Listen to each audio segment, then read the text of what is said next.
మన ప్రభువైన యేసుక్రీస్తు నామములో వందనాలు తెలియజేస్తున్నాను. ప్రియులారా, ఈ సమయంలో ఆరాధనకు సహాయకరంగా పరిశుద్ధ గ్రంథం నుండి కీర్తన 95వ కీర్తన 6, 7 వచనాలు అందరం కలిసి చదువుకుందాం. ఇంగ్లీష్ బైబిల్ ఫాలో అయ్యే వాళ్ళు ఫస్ట్ 7th వర్స్ చదవండి. తర్వాత 6th వర్స్ చదవండి. తెలుగు వాళ్ళు 6th, 7th చదవండి. అందరు కలిసి చదువుకుందాం. ఆయన మన దేవుడు, మనం ఆయన పాలించు ప్రజలము, ఆయన మేపు గొర్రెలము. రండి నమస్కారం చేసి సాగిలపడదుము, మనల్ని సృజించిన యెహోవా సన్నిధిని మోకరించుదుము. నేడు మీరు ఆయన మాటను అంగీకరించిన యెడల ఎంత మేలు. ప్రియులరా, ఇక వచనాలు ఒకసారి మనం గమనించినట్లయితే, అర్థం చేసుకున్నట్లయితే, ఈ కీర్తన మొదటి 7 వచనాల గురించి కీర్తనకారుడు ఏం చెప్తున్నాడంటే, ఇక సారాంశాన్ని ఒకసారి మనం అర్థం చేసుకున్నట్లయితే, కీర్తనకారుడు ప్రజలను దేవుని ఆరాధనకు ఆహ్వానిస్తూ ఇజ్రాయెల్ ప్రజలను ఆయన మన రక్షకుడు అంటా ఉన్నాడు. ఆయన మహిమను మనం గుర్తించాలి. ఎందుకంటే ఆయన మహాదేవుడు, ఆయన సృష్టికర్త అయిన దేవుడని ఇజ్రాయెల్ ప్రజలకు జ్ఞాపకం చేస్తూ 6th, 7th వర్సెస్కి వచ్చేసరికి కీర్తనకారుడు ఇలా అంటా వస్తా ఉన్నాడు.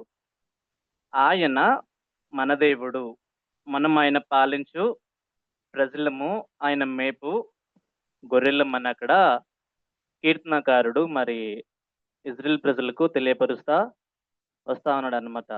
ప్రియులారా, ఒకసారి అర్థం చేసుకుందాం. ఇందులో 3 విషయాల్ని మనం అర్థం చేసుకుంటూ గమనించుకుంటూ, ఈ 3 విషయాల్లో మరి దేవుడి గుణ లక్షణాలని మనం జ్ఞాపకం చేసుకుంటూ, దేవుడు మన జీవితంలో ఏమై ఉన్నాడో అది గ్రహించుకొని హృదయపూర్వకంగా మనం ఆరాధనలోకి వెళ్దాం. మొట్టమొదటిగా మనం చూసినట్లయితే, ఆయన మన దేవుడు, హి ఈజ్ అవర్ గాడ్ అన్నక్కడ మనం చూస్తాం. కొంతమంది ఈ విధంగా అంటా ఉంటారన్నమాట. ఎలా అయ్యాడు ఆయన మీ దేవుడని. మరి కొంతమంది పీపుల్ అంటా వస్తా ఉంటారు. ప్రతి మనిషి ఈ ప్రపంచంలో వారి వారి జీవితాల్లో ఒక ఆరాధన కలిగి ఉంటారనమాట. అంటే లైక్ డబ్బు విషయంలో కావచ్చు, కొందరు అధికారానికి కావచ్చు, ఇంకొందరు విగ్రహాలకు కావచ్చు. మనిషి సహజంగా ఎవరో ఒకరిని ఆరాధించాలని ప్రయత్నం చేస్తా ఉంటాడు అనమాట జనరల్గా. లోకం మరి ఇలా చెప్తా ఉందన్నమాట. ప్రతి మతానికి లేదా ప్రాంతానికి దేవుడు వేరు. ఎవరికి నమస్కరించినా, ఎవరిని ఆరాధించినా ఒకటే అని అక్కడ చాలా మంది పీపుల్ మరి చెప్తా వస్తా ఉంటారన్నమాట.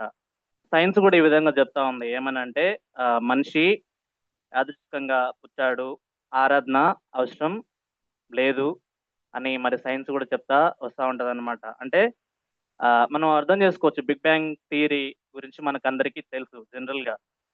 13.8 బిలియన్ ఇయర్స్ క్రితం ఒక సూక్ష్మ బిందువుతో ఉండి అది ఎక్స్‌పాన్షన్ అవుతున్న క్రమంలో స్పేస్ గాని, టైమ్ గాని, పదార్థం గాని, ఎనర్జీ గాని అన్నీ ఒకే సమయంలో మరి మొదలయ్యి గెలాక్సీలు, నక్షత్రాలు యొక్క విశ్వం మరి ఏర్పడ్డది అనేది మరి అక్కడ బిగ్ బ్యాంగ్ థియరీ కూడా మరి చెప్తా వస్తా ఉంటదన్నమాట. ఒకసారి సైన్స్ చెప్పేది ఏంది అనంటే, విశ్వానికి ప్రారంభం ఉంది అని చెప్తా ఉంది. కానీ అయితే ప్రారంభం ముందు ఏముంది? ఎలా ఏర్పడింది? దీనికి సైన్స్ దగ్గర క్లియర్‌గా ఆన్సర్ లేదు. ఒకసారి మనం అర్థం చేసుకున్నట్లయితే, కొంతమంది పేరుగాంచిన శాస్త్రవేత్తలు మరి దేవుడిని మరి యేసుక్రీస్తు ప్రభువుని దేవుడిగా చేసుకున్న మరి కొంతమంది శాస్త్రవేత్తలు మరి ఈ విధంగా ప్రస్తావిస్తా వస్తా ఉంటారనమాట. జోహన్నెస్ కెప్లర్ గారు ఆస్ట్రోనమర్ అయిన సైన్స్ అన్వేషణ అంటే దేవుడు సృష్టిలో ఉంచిన క్రమాన్ని కనుగొనడమే అని అక్కడ జోహన్నెస్ కెప్లర్ గారు చెప్తా ఉంటాడనమాట. ఇంకొక శాస్త్రవేత్త గురించి మనం చూసినట్లయితే ఐజాక్ న్యూటన్ గారు. ఆయన ఫిజిక్స్ అండ్ మ్యాథమెటిషియన్ సైంటిస్ట్ అన్నమాట. ఈ విశ్వం ఒక జ్ఞానం గల శక్తివంతమైన దేవుని ఆధీనంలో నడుస్తా ఉంది మరి ఆయన చెప్తా వస్తుంటాడనమాట. ఐన్‌స్టీన్ కూడా ఈ విధంగా మరి చెప్తా వస్తా ఉంటాడు. నేను సైన్స్‌లో ఎంత లోతుగా వెళ్తే అంతగా దేవుని విశ్వాసం పెరుగుతుంది. దాని అర్థం ఏంది అనంటే, సైన్స్ ఎంత అభివృద్ధి చెందినా చివరికి అది దేవుని వైపు చూపిస్తుందని అక్కడ ఐన్‌స్టీన్ కూడా మరి ఆయన మన దేవుడని మరి తెలియపరుస్తుందని ఐన్‌స్టీన్ గూడా మరి చెప్తా వస్తా ఉంటాడనమాట. ఇలా న్యూటన్ గాని, కెప్లర్ గాని, ఎడిసన్ గాని, ఐన్‌స్టీన్ గాని, కొలిన్స్ గాని ఇలా పేరుగాంచిన ఎంతోమంది సైంటిస్టులు, శాస్త్రవేత్తలు ఒకే విషయాన్ని చెప్తా వస్తా ఉంటారనమాట. విశ్వం యాదృచ్చికం కాదు. క్రియేషన్ వెనుక ఒక క్రియేటర్ ఉన్నారు అని మరి వాళ్ళు మరి తెలియపరుస్తా వస్తా ఉంటారనమాట. అంటే ఆ అంటే ఆ క్రియేటర్‌లో మన దేవుడు అనేది ఈ వచనంలో మనం చూస్తాం. ఈ కీర్తన 96 సిక్స్త్ వర్స్ 95థ్ వచనం ఆరో వచనంలో చెప్పబడిన ఏంది అనంటే, ఆయన మన దేవుడు. బైబిల్‌లో ఉన్న దేవుడే నిజమైన దేవుడు. మన దేవుడు అన్నక్కడ మరి తెలియపరుస్తా వస్తా ఉంది ప్రియులరా. ఒకసారి మనం అర్థం చేసుకున్నట్లయితే ఈ కీర్తన ఇదే కీర్తన 95 3, 4 వచనాలు ఒకసారి మనం గమనించినట్లయితే ఈ విధంగా సెలవిస్తా ఉందన్నమాట. దేవుడు మహా యెహోవా మహాదేవుడు. దేవతలకందరికి పైన మహత్యం గల మహారాజు. భూమి అగాధ స్థలంలో ఆయన చేతుల్లోనున్నవి. పర్వత శిఖరములు ఆయనవే. సముద్రము ఆయనది. ఆయన దాన్ని కలుగజేసెను. ఆయన హస్తంలో భూమిని నిర్మించినని అక్కడ కీర్తనకారుడు మరి తెలియపరుస్తున్నట్లుగా మనం చూడొచ్చు. అంటే ఈవెన్ ఆదికాండంలో గూడా మనం చూడొచ్చనమాట. ఆదికాండం మొదటి వచనంలో మొదటి అధ్యాయం మొదటి వచనంలో ఆదియందు దేవుడు భూమి ఆకాశములను సృజించును అని అక్కడ ఉంటదనమాట. అంటే ఆయన యొక్క క్రియేషన్‌ని మనం చూడొచ్చు. ఆయన ఎంత గొప్పవాడో, ఎంత ఎంత గొప్ప కలిగిన దేవుడో మనం ఆలోచించొచ్చు ప్రియులరా. అంటే మనతో ఇంకొకటి మన జ్ఞాపకం అలాంటి దేవుడు, ఈ సృష్టిని సృష్టించిన దేవుడు, ఈ క్రియేషన్‌ని కలుగజేసిన దేవుడు, తన నోటి మాట ద్వారా ఇక మరి మాట కలగంగానే మరి సృష్టి కలిగించిన దేవుడు, మరి ఆయన అట్లాంటి గొప్ప కలిగిన దేవుడు మనతో పర్సనల్ రిలేషన్‌షిప్‌ని కలిగి ఉండడానికి, మనతో సహవాసాన్ని కలిగి ఉండడానికి, మనల్ని దేవుడు తన స్వరూపమందు మనల్ని ఆయన సృష్టించుకున్న దేవుడుగా మన ప్రభువు మనకున్నాడు. అందుని బట్టి మన ప్రభువును ఆరాధన చేయాలి. ఆహ్, మనతో సావాసం కలిగి ఉండాలని మరి మనం ఎన్నుకున్న దేవుడు మన పాపం బట్టి, మన విధేయతను బట్టి తండ్రైన దేవునికి దూరస్థులంగా జీవిస్తూ, మన ఇష్టానుసారంగా మనం తిరుగుతా ఉన్నప్పుడు, సృష్టికర్త అయిన దేవుణ్ణి మరిచి, సృష్టాన్ని మనం పూజిస్తా ఉన్నప్పుడు ఒకసారి చూద్దాం. కీర్తన 115 కీర్తనలు కూడా మనం చూడొచ్చు. 115 4 నుంచి 7 వచనాలు మనం ఒకసారి గమనించినట్లయితే, ఈ విధంగా దేవుని వాక్యం సెలవిస్తా ఉందన్నమాట. మనం ప్రభువును ఎరుగక మునుపు, ప్రభువును కలిగి లేకుండా మునుపు మరి మన జీవితాలను మనం చూసుకున్నట్లయితే, మరి దేవుడు మనల్ని ఏ విధంగా సృష్టించాడో అది మరిచి, తనతో సావాసం కలిగి ఉండాలని, తనతో సంబంధాన్ని కలిగి ఉండాలని ఇష్టపడిన దేవుడిని మరిచి, మనం మనం ఏ విధంగా ఉన్నామనంటే, వారి విగ్రహములు వెండి బంగారులు, అవి మనుషుల చేతి పనులు. వాటికి నోరుండియు పలుకవు, కన్నులుండియు చూడవు, చెవులుండి వినవు, ముక్కులుండి వాసన చూడవు, చేతులుండి ముట్టుకొనవు, పాదములుండియు నడవవు, గొంతుకుతో మాట్లాడవు. ఇలా మరి ఇలా సృష్టాన్ని సృష్టించుకున్న వాటిని పూజిస్తున్న మరి మనకు మన ఇష్టానుసారంగా మనం జీవిస్తున్న మనకు అయితే తన ప్రియకుమారుడు అయిన మన ప్రభు అయిన యేసుక్రీస్తు మరి చిందించిన పరిశుద్ధ రక్తం ద్వారా, ఆయన చేసిన శిల్వ త్యాగం ద్వారా మనకి రక్షణ దొరికింది. రక్షణ దొరకడం మాత్రమే కాదు, రక్షణ పొందిన తర్వాత ఆయన మన దేవుడిగా మరి పర్సనల్ సేవియర్‌గా ఉంటూ వస్తా ఉన్నాడు. అందుని బట్టి మన ప్రభువుని మనం ఆరాధన చేసే వారిగా ఉండాలి. దేవుడు మనకి కేవలం సృష్టికర్త మాత్రమే కాదు. పర్సనల్‌గా హి ఈజ్ అవర్ గాడ్. ఇది ఆయన నిబంధన సంబంధాన్ని సూచిస్తా ఉంది. అందుని బట్టి మన ప్రభువుని మనం విధికాల సమయంలో ఆరాధన చేసే వారిగా ఉండాలి. మనతో సంబంధాన్ని ఏర్పరచుకున్న దేవుడు మనల్ని వ్యక్తిగతంగా సంబంధంలోనికి మరి పిలిచే దేవుడిగా మన ప్రభువు మనకున్నాడు. అందుని బట్టి విధికాల సమయంలో ఆయనను ఆరాధన చేసేవారు ఉండాలి. యేసుక్రీస్తు ప్రభువును దేవుడిగా కలిగిన జనులు ఎంత ధన్యులో దేవుని వాక్యంలో సెలవిస్తా ఉంది. 145 కీర్తన 15వ వచనంలో దేవుని వాక్యం ఈ విధంగా సెలవిస్తా ఉంది.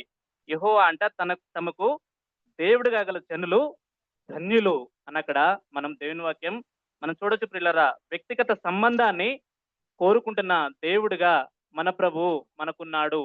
ఈ ఉదయకాల హి ఈజ్ అవర్ గాడ్. మన దేవుణ్ణి మనం కలిగున్నాము.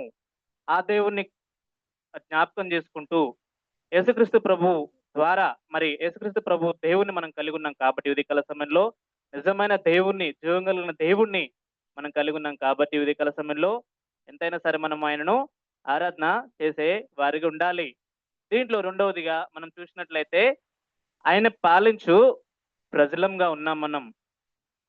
We are the people of his pasture. అంటే ఇక్కడ మనం అర్థం చేసుకోవాల్సిన విషయం ఏంటి అంటే పాలించు ప్రజలు అనగా ఆ ప్యాచ్ ఆఫ్ పీపుల్ అంటే మేత భూమిలో ఉన్న ప్రజలంగా మనం ఉన్నాం ప్రియులరా నిజంగా. కానీ పాలించు అనే పదం అన్న సారాంశంలో రెండు మనం చూడొచ్చు. ఒకటి దేవుని యొక్క కేర్ ని మనం చూడొచ్చు. రెండవదిగా ఆయన యొక్క గవర్నెన్స్ ని మనం చూడొచ్చు. ఆయన యొక్క పరిపాలనను మనం చూడొచ్చు, అర్థం చేసుకోవచ్చు ఉదయకాల సమయంలో. జనరల్ గా మనం చూసినట్లయితే కాపరి తన ప్రజలకు మేత ఇవ్వడమే కాకుండా వాటిని పాలించి, రక్షించి, దారి చూపించి, నియంత్రించే రక్షకుడుగా, దేవుడిగా మన ప్రభు మనకున్నాడు.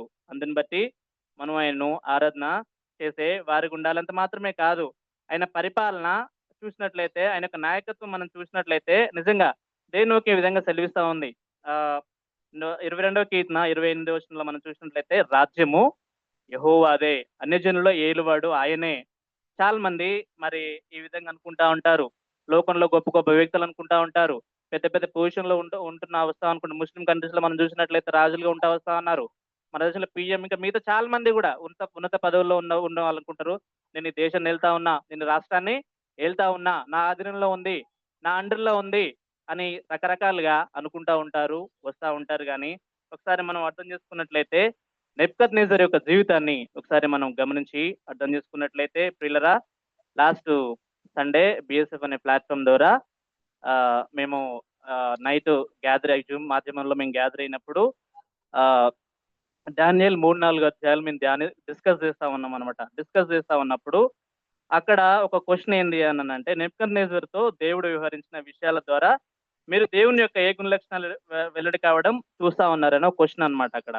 అంటే మనం అర్థం చేసుకోవాల్సిన విషయం ఏంటి అని అంటే అక్కడ నెబ్కద్నెజర్ గురించి మేము డిస్కస్ చేస్తా ఉన్నప్పుడు మరి నెబ్కద్నెజర్ యొక్క మరి ఆయన చూసినట్లయితే దేనికి బబులోనికి ఆయన సామ్రాజ్యపతి. ఆయన ఎవరు నెబ్కద్నెజర్, ఆయన యొక్క అధిపతి. ఆయన ఆయన యొక్క జీవన శైలి లేదా ఆయన పొజిషన్ లో ఒకసారి మనం గమనించినట్లయితే ఆయన అహంకారి వైఖరి, అధికారి వైఖరి, ప్రైడ్ తో నిండి ఉన్న నెబ్కద్నెజర్ గా మనం చూడొచ్చు పిల్లరా.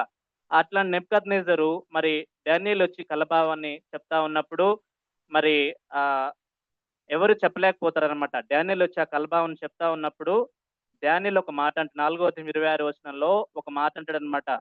సర్వోన్నతుడకు దేవుడు మానవుల రాజ్యం పైన అధికారి అయి ఉన్నాడని గ్రహించు నెబ్కద్నెజర్ అని మరి డానియేల్ అక్కడ చెప్తా ఉంటాడు అనమాట. మరలా సర్వోన్నతుడు అధికారి అయిన నీవు తెలుసుకుంటే నీ రాజ్యం నీకు మరలా వస్తుందని అక్కడ నెబ్కద్నెజర్ తో మరి డానియేల్ చెప్తున్నట్లుగా మనం చూడొచ్చు. నిజంగా మనం అర్థం చేసుకున్నట్లయితే అప్పుడు నెబ్కద్నెజర్ మనుషులు అనుకుంటాడు, ఏమని అనుకుంటాడంటే ఈ రాజ్యాన్ని నేనే పరిపాలించిన, నేనే సృష్టించుకున్నా, ఈ రాజ్యం నా ఆధీనంలో ఉంది, నేను కట్టుకున్నా, దీనికి అధిపతి నేను కదా అని అక్కడ ఆయన మరి మనుషులు అనుకున్నట్లుగా మరి చూడొచ్చు ప్రియులరా. నిజంగా మనం అర్థం చేసుకున్నట్లయితే రాజ్యం నెబ్కద్నెజర్ నుండి తొలగిపోతది. మనుషులు మరి తరుముతా ఉంటారు. అడవి జంతువుల మధ్య ఆయన యొక్క నివాసం వస్తా ఉంది. పశువులు తినే గడ్డి ఆయన మేస్తా వస్తా ఉంటాడనమాట. అప్పుడు తర్వాత మనం గమనించినట్లయితే మరి డానియేల్ సర్వోన్నత దేవుడు మానవుల రాజ్యం పైన అధికారి ఉన్నాడని నువ్వు గ్రహించని డానియేలు మరి చెప్పినప్పుడు అక్కడ 7 years లో మరి నువ్వు ఈ పర్సిక్యూషన్ గురించి నువ్వు వెళ్తావు, ఈ విధంగా వెళ్తావు అని అన్నప్పుడు అప్పుడు మరి డానియేలు గ్రంథం ఒకసారి మనం చూసినట్లయితే డానియేలు గ్రంథం 4వ అధ్యాయం 34వ వచనం ఒకసారి మనం అర్థం చేసుకున్నట్లయితే ఈ విధంగా దేవుని వాక్యం సెలవిస్తా ఉంది. ఆ కాలం గడిచిన పిమ్మట నెబ్కద్నెజర్ నేను మరలా మానవ బుద్ధి గలవాడినై నా కండ్లు ఆకాశం తట్టు ఎత్తి చిరంజీవి సర్వోన్నతుడకు దేవుని స్తోత్రం చేసి గణపరిచి స్థుతించితిని. ఆయన ఆధిపత్యం చిరకాలం వరకు, ఆయన రాజ్యం తరతరములకు నున్నవి. భూనివాసులందరూ ఆయన దృష్టికి ఎన్నికకు రానివారు. ఆయన పరలోక సేనేడల భూనివాసుల ఎడలను తన చిత్తం చొప్పున జరిగించువాడు. ఆయన చేయి పట్టుకుని నీవేమి చేయుచున్నావని ఆయనతో చెప్పుటకు ఎవడును సమర్థుడు కాడు. లాస్ట్ 37th వర్స్‌లో మనం చూసినట్లయితే, ఇలాగు నెబుకద్నెజర్ నేను పరలోకపు రాజు యొక్క కార్యములన్నీయు సత్యములను ఆయన మార్గం న్యాయములై ఉన్నవనియు గర్వంతో నటించు వారిని ఆయన అనుపశక్తి ఉండనియు ఆయన స్తుతించుచు కొనియాడనని గనపరుచున్నానని అక్కడ దేవుణ్ణి మరి ఆయన గనపరిచినట్లుగా మనం చూడొచ్చు ప్రియులారా. నిజంగా ఒకసారి మనం అర్థం చేసుకోవాలి. దేవుడు సర్వోన్నతుడని ఆయన యొక్క గొప్పతనాన్ని ఒప్పుకొని ఆయన శాశ్వత రాజ్యాన్ని నెబుకద్నెజర్ ప్రకటిస్తున్నట్లుగా మనం చూడొచ్చు ప్రియులారా. నిజంగా గమనించినట్లయితే హీఈస్ సావరెన్ గాడ్, సర్వాధిపతి అయిన దేవుణ్ణి మనం కలిగి ఉన్న ఉదయకాల సమయంలో. ఆల్మైటీ గాడ్ దేవుణ్ణి మనం కలిగి ఉన్నాం. అట్లాంటి దేవుణ్ణి మనం కలిగి ఉన్నాం కాబట్టి ఉదయకాల సమయంలో మనం ఎంతైనా సరే ఆయనను ఆరాధన మరి చేసే వారిగా ఉండాలి. రాజులకు రాజు, ప్రభువులకు ప్రభువుగా మన ప్రభు మనకు ఉంటా వస్తుండే పిల్లరా. నిజంగా సృష్టి మీద, ప్రజల మీద రాజుగా పరిపాలించే దేవుడుగా మన ప్రభు మనకున్నాడు. అందుని బట్టి మన ప్రభువుని మనం ఎంతైనా సరే ఆరాధన చేసే వారిగా ఉండాలి. నిజంగా అంత మాత్రమే కాదు, రైటస్ రూలర్ గా, న్యాయాధిపతి అయిన దేవుడుగా మన ప్రభు మనకున్నాడు. లీడర్ గా, గైడ్ గా, నాయకుడిగా తన ప్రజలను దారి చూపించి పరిపాలించే దేవుడుగా మన ప్రభు మనకున్నాడు ప్రియులారా. అందుని బట్టి మనం ఎంతైనా సరే మన ప్రభువును ఆరాధించే వారికి ఉండాలి. చాలా మంది ఈ విధంగా అనుకుంటారు, యేసుక్రీస్తు ప్రభు వచ్చిండు కదా, శిల్వకార్యం చేసిండు కదా అని జనరల్ గా ఊకినే మాట్లాడుతూ ఉంటారు. కానీ ఒక దినాన లోకమంతా కూడా ఆయన ఎదుట సాష్టాంగ పడి నమస్కరించి యేసుక్రీస్తు ప్రభు నోటితో ఒప్పుకొని, ఆయనే దేవుడు నోటితో ఒప్పుకొని మరి ఆయన స్తుతించే ప్రజలంగా ఉంటారు. నిజంగా మనం చూసినట్లయితే ఫిలిప్పీ పత్రిక 2వ అధ్యాయం 9వ వచనంలో మనం చూడొచ్చు. ఫిలిప్పీ పత్రిక 2వ అధ్యాయము 9వ వచనంలో ఒకసారి మనం గమనించినట్లయితే దేవుని వాక్యంలో మనం చూడొచ్చు ప్రియులరా. ఒకసారి గమనించినట్లయితే, అందుచేతను పరలోకమందున్న వారిలో గాని, భూమి మీద ఉన్న వారిలో గాని, భూమి క్రింద ఉన్న వారిలో గాని ప్రతివాని మోకాలను యేసు నామమున వంగునట్లును, ప్రతివాని నాలుక తండ్రి అయిన దేవుని మహిమార్థమైన యేసుక్రీస్తు ప్రభువును ఒప్పుకున్నట్లును దేవుడు ఆయన అధికంగా హెచ్చించి ప్రతి నామమును పైనామమున ఆయనను అనుగ్రహించును. ఇక్కడ అర్థం చేసుకోవాలి ప్రియులరా. దేవుడు మరి మన దేవుడు మరి ఆయన మనల్ని పాలించే దేవుడుగా, లోకాన్ని పాలించే దేవుడుగా మరి మన ప్రభు మనకున్నాడు. అందుని బట్టి మన ప్రభుని ఎంతైనా సరే మనము ఆరాధన చేసే వారిగా ఉండాలి. మూడవది ఇందులో మనం గమనించినట్లయితే, ఆయన మేపు గొర్రెలంగా మనం ఉన్నాం. We are the sheep of his patch. ఇక్కడ మనం గమనించినట్లయితే ఆయన ప్రొవిజన్ గురించి మనం మాట్లాడొచ్చు ప్రియులరా. ఒకసారి చూడొచ్చు ప్రియులరా. నిజంగా గొర్రెలు పూర్తిగా కాపరి మీద పడతా వస్తా ఉంటాయి అన్నమాట. అవి కాపరి చెప్పినట్లు వింటా వస్తా ఉంటాయి. కాపరి స్వరాన్ని వినగలుగుతాయి. నిజంగా మనం అర్థం చేసుకున్నట్లయితే మన ప్రధాన కాపరి యేసుక్రీస్తు ప్రభు మీద మనం ఆధారపడుతూ జీవిస్తా ఉన్నప్పుడు నిజంగా మన ప్రభు మన ప్రధాన కాపరిగా, మన ప్రొవైడర్గా, మనల్ని నడిపించే దేవుడుగా, మన నాయకుడిగా, మనల్ని ప్రొటెక్ట్ చేసే దేవుడుగా మన ప్రభు మనకున్నాడు. ఈ విషయాలను బట్టి మన ప్రభువును మనం ఎంతైనా సరే ఆరాధన చేసే వారిగా ఉండాలి. అందుకే పాట పాడుకున్నాం కదా, సామ్స్ 23:1-2 వచనాలు మనం చూసినట్లయితే, యెహోవా నా కాపరి, నాకు లేమి లేదు.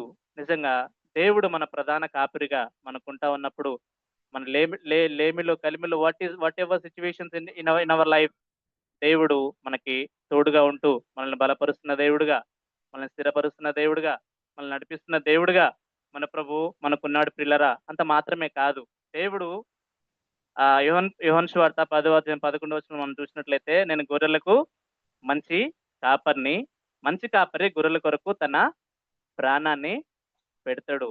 మన ప్రభు, మన యేసుక్రీస్తు ప్రభు మన కోసం ప్రాణాన్ని పెట్టినాడు. అంత మాత్రమే కాదు, మనం చూసుకున్నట్లయితే మన యేసుక్రీస్తు ప్రభు మన యొక్క షెపర్డ్ గా, మన ప్రధాన కాపరిగా ఉంటూ మనల్ని నడిపిస్తున్న దేవుడుగా మన ప్రభు ఉన్నాడు. అందుని బట్టి మన ప్రభువుని ఎంతైనా సరే మనం ఆరాధన చేసే వారిగా ఉండాలి. అంత మాత్రమే కాదు, ఆయన మనల్ని పోషించే దేవుడుగా మన ప్రభు ఉన్నాడు. Provider God. ఈ ఉదయకాల సమయంలో నిజంగా ఆయన యొక్క ప్రివిజన్ ని ఒకసారి మనం అర్థం చేసుకున్నట్లయితే ఎంతగా మనం బ్లెస్ చేయబడతా ఉన్నామో అందుని బట్టి మన ప్రభువుని ఎంతైనా సరే మనం ఆరాధన చేసే వారికి ఉండాలి. అంత మాత్రమే కాదు, ఆయన మంచి కాపరి, తన ప్రాణాన్ని అర్పించిన మరి కాపరిగా, దేవుడుగా మన ప్రభు మనకున్నాడు ప్రియులరా. అందుని బట్టి మన ప్రభువుని మనం ఎంతైనా సరే ఆరాధన చేసేవారికి ఉండాలి. అంత మాత్రమే కాదు, బలహీనమైన గొర్రెలను తన భుజాల మీద మోసే దేవుణ్ణి మనము కలిగి ఉన్నాం ప్రియులరా. ఆయన అంటే మన కాపరి కంపాషనేట్, కరుణ కలిగిన దేవుడు, కృప కలిగిన దేవుడు, నిజంగా మన ఎడల తన కరుణను చూపిస్తున్న దేవుడుగా, తన కంపాషనేట్‌ని చూపిస్తున్న దేవుడుగా మన ప్రభువు మనకున్నాడు ప్రియులారా. అందుని బట్టి మన మన ప్రభువుని మనం ఎంతైనా సరే ఆరాధన మరి చేసేవారిగా ఉండాలి. అంత మాత్రమే కాదు, తన గొర్రెలను సురక్షిత మార్గంలో నడిపించే దేవుడుగా మన ప్రభువు మనకున్నాడు. ఈ ఉదయ కాలం మనందరం కూడా ఈ విధంగా సజీలకులు ఉన్నామంటే అది కేవలం ఆయన కృప, ఆయన కనికరము, ఆయన కాపుదలను గుర్తెరుగుతూ ఆయనను మనము ఆరాధన చేసేవారిగా ఉండాలి. అంత మాత్రమే కాదు, తప్పిపోతున్న పరిస్థితుల్లో మరి ఆ దేవుడికి మరి అవిధేయత చూపించి మరి మన ఇష్టానుసారంగా తప్పిపోతున్న పరిస్థితిలో ఉన్నప్పుడు మన ప్రభువు మనల్ని గద్దించి, మన ప్రభు మనల్ని సరిచేసి, మరి మన సురక్షిత మార్గంలో మరి ఆయన మార్గం నడిపించే దేవుడుగా మన ప్రభువు మనకున్నాడు.